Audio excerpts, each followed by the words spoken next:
I'm going to give you the keys to the art of communication today. I've got a bunch of really great, beautiful, golden keys to communication.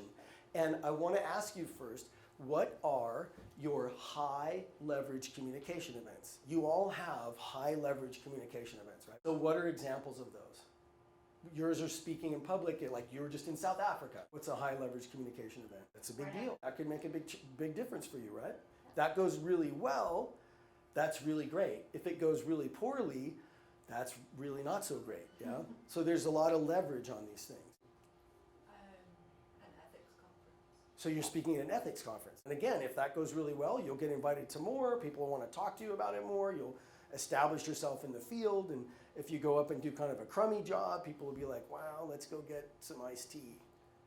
Yeah. Okay, you don't have one like that, but you do have high leverage communication events. Where does it really matter, the places that you talk? Do you have one of these big things like this coming up? I don't have an upcoming event at this time. Yeah, but there's one in the future that you want, right? And was a high leverage communication event for you? In the past, I've spoken at Rotary Clubs. That can be really high leverage. Those people are movers and shakers in their community.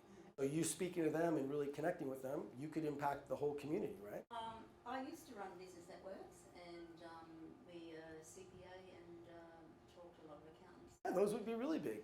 If your message landed for them, it would make a difference for them, right? Women's conferences, Yeah. probably for the over 50 crew.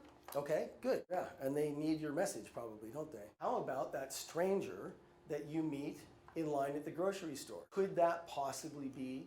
It could be, right? And how about that conversation with your spouse? That short little conversation that you didn't really think too much about, but that you had recently, or your kids, or your friends, yeah? Those could be high leverage communication events, right?